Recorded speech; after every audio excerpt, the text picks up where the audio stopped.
Bismillahirrahmanirrahim. Assalamualaikum warahmatullahi wabarakatuh.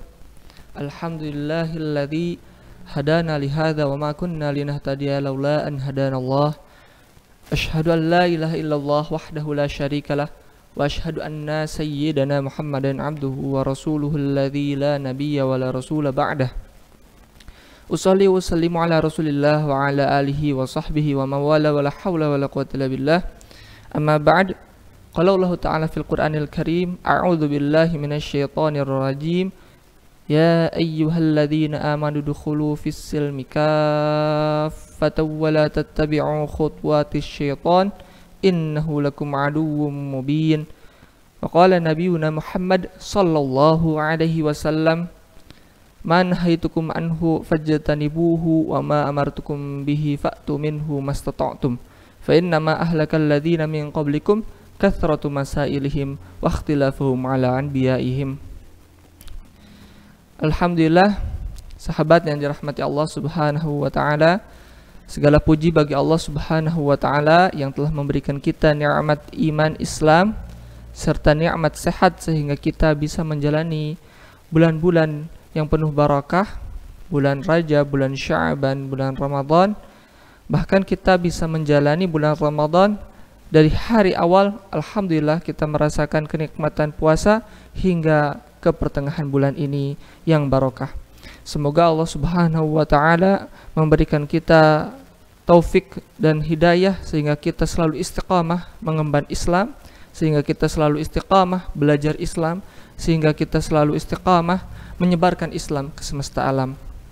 Amin ya rabbal alamin. Sahabat yang dirahmati Allah Subhanahu wa taala, insyaallah pertemuan kali ini kita akan membahas tentang standarisasi baik buruk. Sahabat, coba sama-sama kita lihat ya, apa yang terjadi di tengah-tengah umat, baik di Indonesia ataupun di luar negeri sana. Banyak sekali orang-orang yang kadangkala menilai suatu perbuatan itu baik ya. Tapi sebetulnya itu sebetulnya tercela. Kadang juga ada yang tercela tapi dinilai baik. Atau kadang-kadang penilaiannya itu baik tapi diamalkannya itu salah. Atau amalannya baik tapi penilaiannya salah. Oleh karena itu Islam sudah memberikan standar di dalam menilai baik dan buruk. Standar hukum yang itu paten ya, yang itu tidak akan lepas oleh zaman, tidak akan sirna oleh waktu, yang itu akan selalu mengatur kita, akan menjadi landasan dalam kita menilai baik dan buruk, tercela dan terpuji. Sahabat yang dirahmati Allah Subhanahu wa taala, di dalam Islam ketika kita mendapati sesuatu yang baik, maka itu akan diberikan ganjaran oleh Allah Subhanahu wa taala berupa pahala. Dan pahala ini tidak tanggung-tanggung. Ada derajat-derajatnya. Dan derajat yang paling tinggi tentu itu yang harus kita ambil. Bahkan derajat yang rendah pun kita harus ambil. Begitu sebaliknya dengan pahala atau dengan sesuatu yang tercela, maka ada terpuji. Nah, terpuji ini akan diganjar oleh Allah Subhanahu wa taala dengan pahala.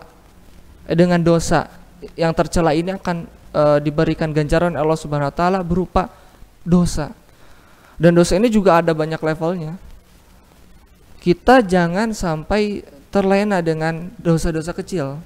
Kenapa? Karena dosa-dosa ini ibaratnya tumpukan-tumpukan sampah yang menggunung atau bola salju yang pada akhirnya akan terus membesar dan nanti bisa menjatuhkan kita ke dalam siksa neraka yang akan diganjar oleh Allah Subhanahu wa taala bagi orang-orang yang berbuat dosa.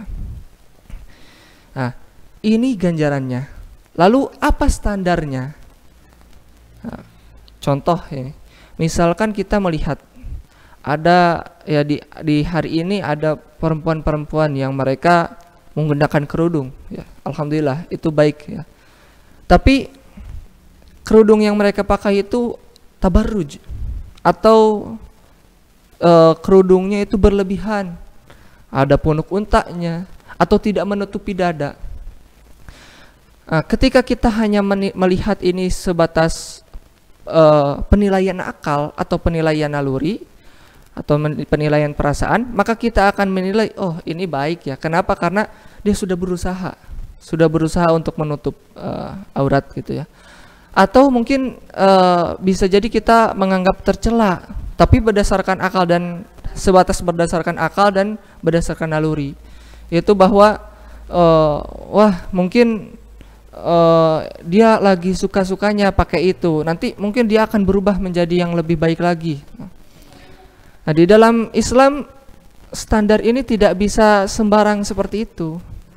Standar ini berdasarkan wahyu, berdasarkan Al-Quran dan As-Sunnah. Standar ini berdasarkan ideologi Islam. Ketika Islam menilai sesuatu baik, maka baik pula amalan tersebut. Ketika Islam menilai sesuatu itu tercela, maka kita harus menganggap itu tercela, bahkan harus meyakininya. Dan ini bersifat baku bagi kita.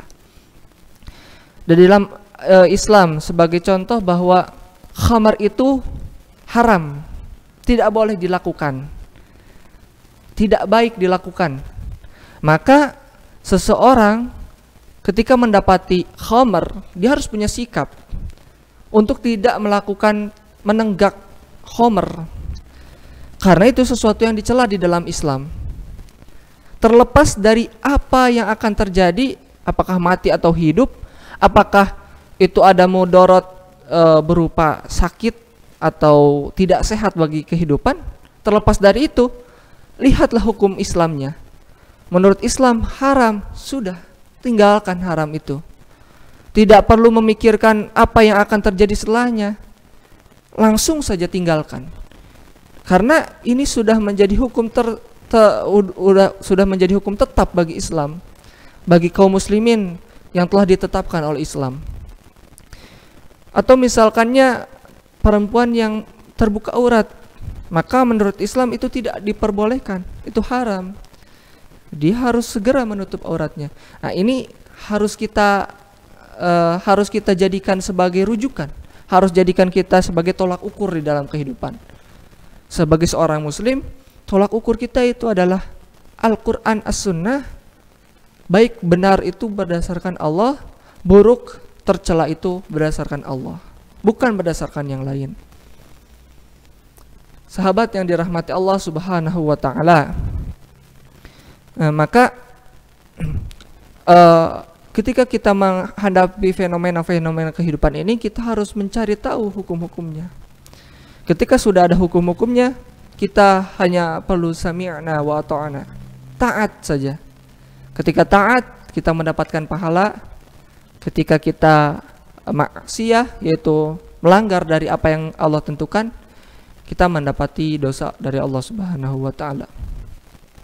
Sahabat yang dirahmati Allah Subhanahu wa ta'ala, di dalam Islam, hukum benar dan salah itu pasti. Ada iman, ada kufur, ada maksiyah, ada ta'ah. Di dalam Islam ada hukum 5 yang itu akan menjadi standar penilaian kita terhadap sesuatu perbuatan.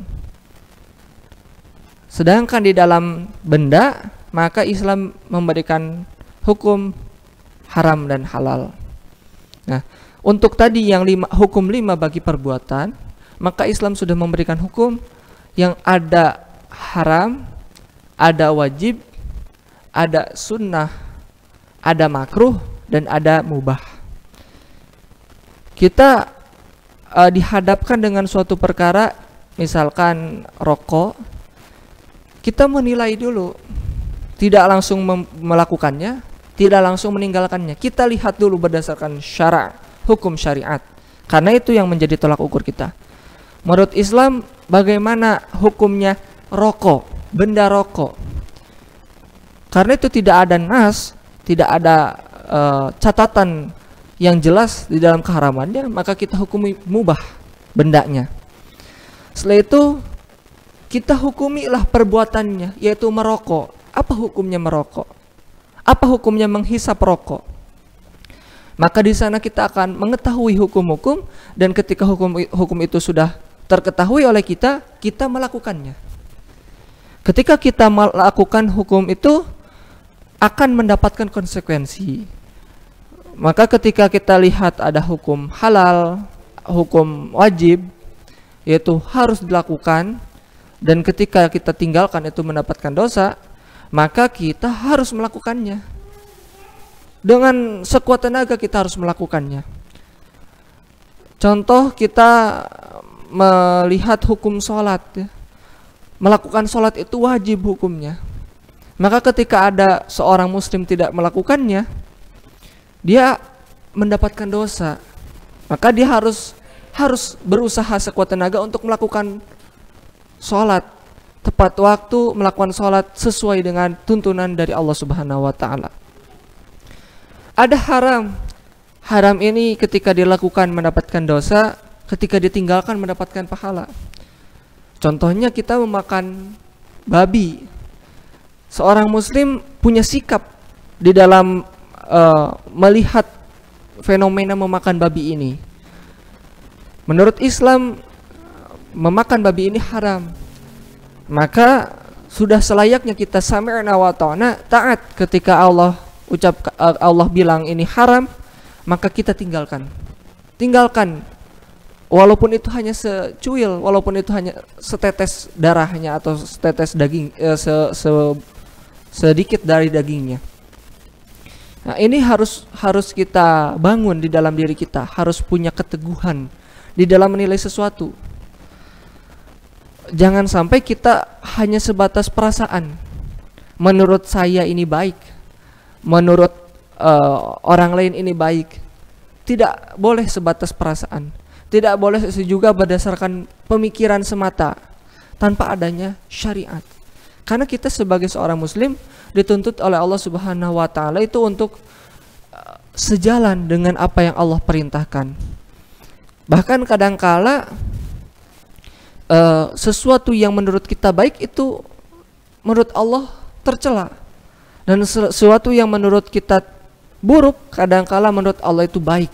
Sebagaimana di dalam Al-Qur'an Allah Subhanahu wa Ta'ala berfirman, A'udzubillahi minasyaitonirrajim. Wa asa an takrahu syai'an wa huwa khairul lakum wa asa an tuhibbu syai'an wa huwa syarrul lakum wallahu ya'lamu antum la ta'lamun. Dan benar-benar kalian itu akan menduga bahwa sesuatu yang kalian anggap itu tercela, bahkan padahal di sisi Allah itu baik. Dan ada kalanya sesuatu yang dianggap oleh kalian itu baik, padahal di sisi Allah itu tercela. Sedangkan Allah itu Maha mengetahui dan kamu tidak mengetahui. Ini menjadi tamparan bagi kita yang masih kekeh dengan pendapatnya sendiri, yang masih tidak menjadikan syariat sebagai peraturan. Kita selama ini menjalani kehidupan seolah-olah baik-baik saja, menilai sesuatu hal yang menguntungkan secara materi itu sebagai sesuatu yang baik. Tapi kita tidak melihat apa yang sebetulnya Allah inginkan. Bisa jadi apa yang kita lakukan itu yang mendatangkan manfaat, sebetulnya menurut Allah itu haram dan mendapatkan dosa. Dan bisa jadi yang kita jauhi selama ini adalah hal yang positif di mata Allah Subhanahu wa Ta'ala. Contoh yang lain, misalkan kita mendapati saudara kita sesama kaum muslimin yang menjalankan sunnah, misalkan sunnah apapun itu, namun ada sebagian orang yang mencelaknya dengan tuduhan misalkan radikal, dengan tuduhan itu tidak sesuai dengan negara kita. Nah, kita sebagai seorang muslim menilai bukan berdasarkan itu. Kita sudah punya patokan nih, tolak ukur. Tolak ukurnya yaitu syariat Islam. Menurut syariat Islam, bahwa amalan-amalan sunnah itu ya hukumnya sunnah. Kita harus mengindahkannya, harus melakukannya, menjalankannya di dalam kehidupan sehari-hari, bukan justru mencelaknya. Walaupun misalkan 1000 orang mencela dan 1 orang melakukannya, namun di mata Allah Subhanahu wa taala 1 orang itu baik atau amalan yang dilakukan oleh 1 orang itu baik, maka kita tidak perlu melihat 1000 orang yang tadi. Kita hanya perlu melakukan apa yang Allah Subhanahu wa taala inginkan, yang itu bahkan dilakukan oleh 1 orang tadi. Dan sebaliknya kita melihat misalkan kaum muslimin hari ini memuja-muja terhadap dunia barat misalkan. Nah, kita punya sikap sendiri juga, tidak boleh kita sembarang misalkan musik-musik hedonis. Kita melihat saudara-saudara kita yang banyak sekali itu mencintai dunia-dunia musik hedonis ini. Maka kita sikapnya adalah apa yang Allah inginkan, yaitu Allah Subhanahu wa taala tidak ingin kita berlarut-larut di dalam sesuatu yang menyia-nyiakan itu. Maka kita punya sikap yaitu menjauhinya. Walaupun bisa jadi sesuatu itu tidak sampai haram, tapi di mata Allah tercela, maka kita berusaha untuk menjauhinya.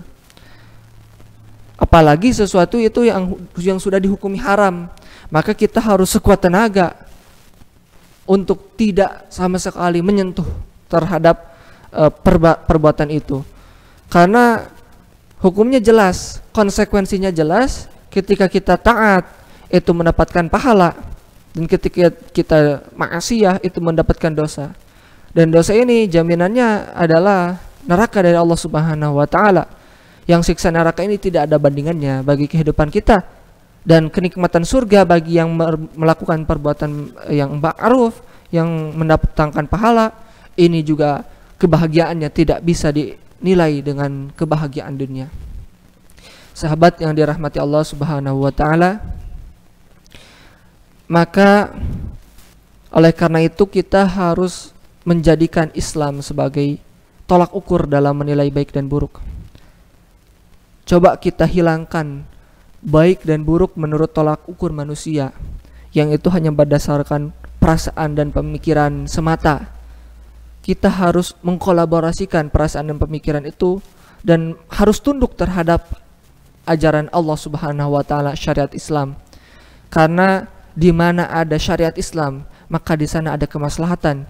Bukan sebaliknya, di mana ada kemaslahatan ada syariat.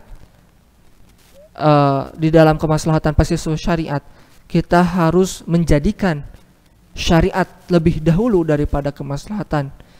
Karena kemaslahatan yang menurut kita itu maslahat, belum tentu menurut Allah itu maslahat. Bisa jadi menurut Allah itu mafsadat. Dan ketika menurut Allah itu mafsadat, maka ketika kita melakukannya, Allah Subhanahu wa taala akan menghukum kita.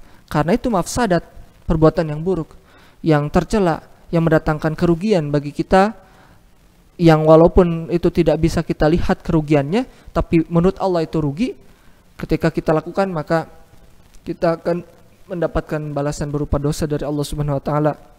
Maka ya kita harus jadikan standar kebenaran itu berdasarkan apa yang Allah Subhanahu wa taala inginkan, sehingga kita bisa menjadi pribadi yang lebih baik, yang itu bukan sekadar perasaan, bukan sekedar pemikiran semata, tapi kita berdasarkan syariat Allah Subhanahu wa taala, dan insyaallah ganjarannya surga dari Allah Subhanahu wa taala. Cukup sekian yang dapat saya sampaikan. Mohon maaf bila banyak kekurangan. Wabillahi taufiq wal hidayah wa ridha wal inayah. Wassallallahu ala sayyidina Muhammad wa ala alihi wasallam. Wassalamualaikum warahmatullahi wabarakatuh.